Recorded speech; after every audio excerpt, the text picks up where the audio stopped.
एक बार फिर चलिए वहां खबर जहां में आपका स्वागत है और बात उत्तर प्रदेश से ही, जहां पर बढ़ती जनसंख्या एक बड़ी समस्या हो गई है। सूबे की आबादी करीब 24 करोड़ के आसपास है। इतनी बड़ी आबादी तक सरकारी योजनाओं को पहुंचाना बड़ी समस्या है। उससे भी बड़ी मुश्किल जनसंख्या विस्फोट है, यानी बेतहाशा बढ़ती आबादी। लेकिन सूबे के मुखिया योगी आदित्यनाथ ने प्रदेश को इस संकट से उबारने का बीड़ा उठा लिया है। उन्होंने यूपी की आबादी को कंट्रोल करने का मास्टर प्लान आज प्रदेश की जनता के सामने रखा। सीएम योगी ने यूपी की नई जनसंख्या नीति का ऐलान किया। सीएम योगी ने कहा कि यूपी की बढ़ती आबादी विकास में सबसे बड़ी बाधक है और गरीबी का कारण ही बढ़ती जनसंख्या है। हमें इस बात को नहीं भूलना चाहिए कि अगर समाज में जहां गरीबी है, वहां जनसंख्या वृद्धि का उसके साथ एक संबंध हो जाता है और इस दृष्टि से व्यापक जागरूकता का एक अभियान उन सभी तबकों को ध्यान में रख करके जब तक हम लोग नहीं चलाएंगे, तब तक उन लक्ष्यों को प्राप्त करने में कठिनाई होगी। और जिन राज्यों ने इस संबंध में अपेक्षित प्रयास किए, उसके वहां सकारात्मक परिणाम भी सामने देखने को मिले हैं। लेकिन फिर भी इसमें और भी प्रयास किए जाने की आवश्यकता है। और मुझे प्रसन्नता है कि विश्व जनसंख्या दिवस के अवसर पर आज उत्तर प्रदेश की जनसंख्या नीति 2021 से 30 यह जारी हो रही है। इसको जारी करते हुए मुझे प्रसन्नता की अनुभूति हो रही है कि काफी तथ्यों के साथ समाज के विभिन्न तबकों को ध्यान में रख करके इस जनसंख्या नीति को लागू करने का कार्य आज प्रदेश सरकार कर रही है। उत्तर प्रदेश की नई जनसंख्या नीति को लेकर विपक्ष योगी सरकार पर हमलावर हो गया है। विपक्षी नेता इसकी टाइमिंग को लेकर सवाल उठा रहे हैं। उनका कहना है कि अगले साल यूपी में चुनाव है, इसलिए योगी सरकार जनसंख्या नीति ला रही है। हमारे मंत्रियों के इतने बच्चे हैं, ठीक है ना, हमारे मंत्रियों के इतने बच्चे हैं, उसके बाद करना चाहिए, उससे पहले नहीं करना चाहिए। और ये कहें कि ऑपोजिशन जो है वो आप घोषणा करें कि हमारे कितने बच्चे हैं और हम अपनी घोषणा करेंगे कि हमारे कितने बच्चे हैं, तो उसके बाद क्या होगा। और ये भी बता दें वैध और अवैध बच्चे हैं, ये भी बता दें, उसके बाद चर्चा। उत्तर प्रदेश में नई जनसंख्या नीति को लेकर मुस्लिम धर्म गुरुओं का क्या कहना है, आइए सुनते हैं। खाली ये पॉपुलेशन की जो बात है, जनसंख्या की बात है, जनसंख्या नियंत्रण आज खाली भारत की समस्या नहीं है, तमाम पूरे विश्व की एक बड़ी समस्या है। जिस तरह से चाइना ने भी अपनी जनसंख्या को कंट्रोल किया, वो जिस तरक्की की तरफ जा रहे हैं, तो हमें भी दूसरों से सीख लेना चाहिए। चूंकि आज भारत की जो आबादी है वो बहुत तेजी से बढ़ रही है और उसके बढ़ते हुए हमें इस बात का ख्याल करना चाहिए कि जो पॉपुलेशन है उसका नियंत्रण किस तरह से हो। सरकार की अपनी जिम्मेदारी है, सरकार अपना काम करती है, लेकिन हमारी भी सबकी जिम्मेदारी है, समाज की भी जिम्मेदारी है कि हमें इस पर इसका ध्यान करना चाहिए। और चूंकि बढ़ती आबादी है, उसके मद्देनजर हमें उस पर क्या क्या चीजें आगे से बेहतर करनी चाहिए, ये सबकी फिक्र होनी चाहिए। सबसे पहले अब हम आपको बताते हैं सीएम योगी यानी योगी आदित्यनाथ की 10 बड़ी बातें जनसंख्या नीति को लेकर क्या हैं। सीएम योगी ने नई जनसंख्या नीति का ऐलान किया। जनसंख्या नीति में हर वर्ग के ध्यान रखे जाने की उन्होंने बात सामने रखी है। 2 बातें एकदम खास। तीसरी बात, जनसंख्या नियंत्रण के लिए जागरूकता जरूरी है, ऐसा उन्होंने कहा। बढ़ती जनसंख्या विकास के मामले में सबसे बड़ी बाधा है। बढ़ती जनसंख्या समाज में गरीबी का कारण है। उत्तर प्रदेश में प्रजनन दर घटाने की जरूरत आ पड़ी है। 2 बच्चों में सही अंतर नहीं होना कुपोषण के खतरे को बढ़ावा देता है। मां और बच्चे दोनों को इस योजना से जोड़ने की जरूरत है। 2018 से ही जनसंख्या नीति का प्रयास शुरू हो गया था। हमें बढ़ती जनसंख्या के बारे में सोचना होगा। उत्तर प्रदेश के मुख्यमंत्री योगी आदित्यनाथ ने तमाम बातें कही। वहीं सीएम योगी की पॉलिसी के साथ बहुत लोग खड़े हैं, लेकिन कुछ ऐसे भी हैं जो तारीफ करते करते बहक गए। मंदसौर से बीजेपी सांसद ने भी ऐसा कुछ कह दिया, आइए सुनते हैं।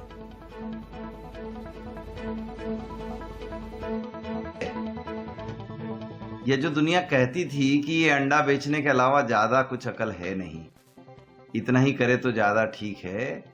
भारत की आबादी को असंतुलित करने में आमिर खान जैसे लोगों का हाथ, ये दुर्भाग्य है। और बात उत्तराखंड की, जहां पर अगले साल विधानसभा चुनाव होने हैं, लेकिन चुनाव की सुगबुगाहट अभी से सुनाई देने लगी है। बीजेपी और कांग्रेस में जोर आजमाइश और तनातनी के बीच अब इस जंग में दिल्ली के मुख्यमंत्री अरविंद केजरीवाल भी कूद पड़े हैं। उत्तराखंड दौरे के दौरान सीएम केजरीवाल ने कांग्रेस और बीजेपी पर सूबे की जनता को छलने का आरोप लगा दिया। केजरीवाल ने कहा, भगवान ने उत्तराखंड को सब कुछ दिया, लेकिन कुछ लोगों की राजनीतिक मंशा ने इसे बर्बाद करने में कोई कमी नहीं छोड़ी। उत्तराखंड में दो पार्टियां हैं, जैसे चक्की के दो पाटों के बीच दाने पिसते हैं, ऐसे ही दो पार्टियों के बीच उत्तराखंड की जनता 20 साल से पिस रही है। दिल्ली में करके दिखाया, वैसे ही उत्तराखंड के अंदर हमारी सरकार बनेगी। 300 यूनिट बिजली तक हर परिवार को मुफ्त बिजली दी जाएगी। दिल्ली में 200 यूनिट बिजली मुफ्त मिलती है। 200 से 400 यूनिट के बीच में हाफ मिलती है, हाफ रेट पे।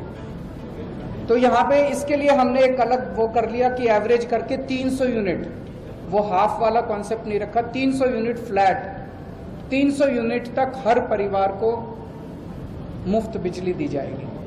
उत्तराखंड के नेताओं ने और उत्तराखंड के पार्टियों ने उत्तराखंड को बर्बाद करने में कोई कसर नहीं छोड़ी।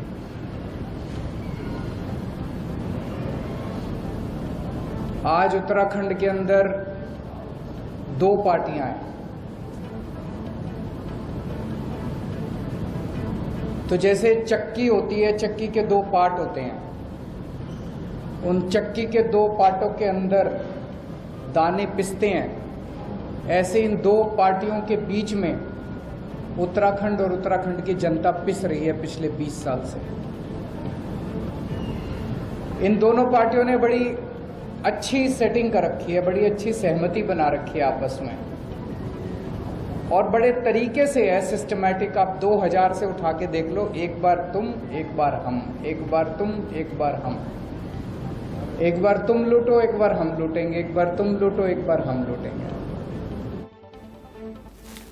अरविंद केजरीवाल ने उत्तराखंड को फ्री बिजली का वायदा किया है, लेकिन उत्तराखंड के मुख्यमंत्री पुष्कर सिंह धामी का कहना है कि उत्तराखंड वासियों को अच्छे पैमाने पर बिजली मिल रही है। राज्य के लोगों को सस्ती और अच्छी बिजली दिए जाने पर तेजी से काम हो रहा है। इसके अलावा उन्होंने कहा कि बीजेपी सरकार ने जो काम शुरू किए हैं वो उनकी सरकार पूरी करेगी। उनसे बात की मेरे सहयोगी सुमित दुबे ने। पुष्कर सिंह धामी हमारे साथ हैं, उत्तराखंड के मुख्यमंत्री हैं। सर, पहला सवाल आपसे ये है कि अब 6-7 महीने ही बचे हुए हैं, सबसे बड़ी चुनौती कौन सी है आपके सामने, क्योंकि अब आपके चेहरे के साथ ही पार्टी जाएगी चुनाव में? नहीं, हमारे सामने चुनौती कोई नहीं है। हमारे सामने सबसे बड़ी चुनौती है कि जो हमारे काम शुरू हुए हैं उन कामों को हम पूरा करें, उत्तराखंड की जनता के पास जाएं, उत्तराखंड की जनता के साझीदार के रूप में काम करें, सरकार के रूप में नहीं। एक सवाल ये भी है सर, अभी कुंभ का आयोजन हुआ था तो उसको बड़ा सुपर स्प्रेडर माना गया, अब फिर से कांवड़ यात्रा की बातें हो रही हैं। आपकी तरफ सरकार ने फैसला किया था कि आप इसको नहीं होने देंगे, क्योंकि पहला आप जो देख चुके अनुभव जो कुंभ का हुआ था, लेकिन यूपी सरकार की तरफ से आपसे आग्रह किया गया, क्या कांवड़ यात्रा को उत्तराखंड सरकार परमिशन देगी? क्या कोई दबाव भी है? देखिए, कांवड़ यात्रा में उत्तराखंड की सरकार और उत्तराखंड केवल एक होस्ट के रूप में है। कांवड़िए हमारे उत्तर प्रदेश के हैं, मध्य प्रदेश के हैं, दिल्ली के हैं और हरियाणा के, राजस्थान के, सब जगह के हैं। तो हमारी पहली प्राथमिकता है कि लोगों की जान माल की सुरक्षा, और ये आस्था और श्रद्धा से जुड़ा हुआ विषय है, लेकिन भगवान भी कभी ये नहीं चाहेंगे कि किसी की वहाँ पर जान जाए। एक सवाल और है सर, अरविंद केजरीवाल ने वहाँ मुफ्त की बिजली देने की घोषणा कर दी, आप इसको क्या कोई चुनौती मानते हैं अपने लिए? हम वहाँ पर अच्छी बिजली और अच्छा पानी और अच्छी सरकार दे रहे हैं। और अब खबर महाराष्ट्र से, जहां पर प्रीतम मुंडे को केंद्रीय मंत्री न बनाए जाने पर नाराजगी में भीड़ में बीजेपी के 20 से ज्यादा पदाधिकारियों के इस्तीफे सामने आए हैं। एक जिला परिषद और एक पंचायत समिति का सदस्य का इस्तीफा आ गया है।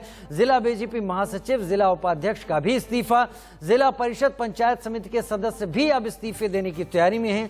कुछ पार्षद भी इस्तीफा देने की तैयारी में है और पंकजा मुंडे इस बीच उनके दिल्ली में होने की खबर है। तो केंद्रीय नेताओं से बात करके तमाम बातों को सामने रखने की सोची जा रही है, लेकिन प्रीतम मुंडे को मंत्री पद न दिए जाने के चलते तमाम समर्थकों ने बीजेपी को छोड़ दिया है। बड़ी खबर इस वक्त महाराष्ट्र से।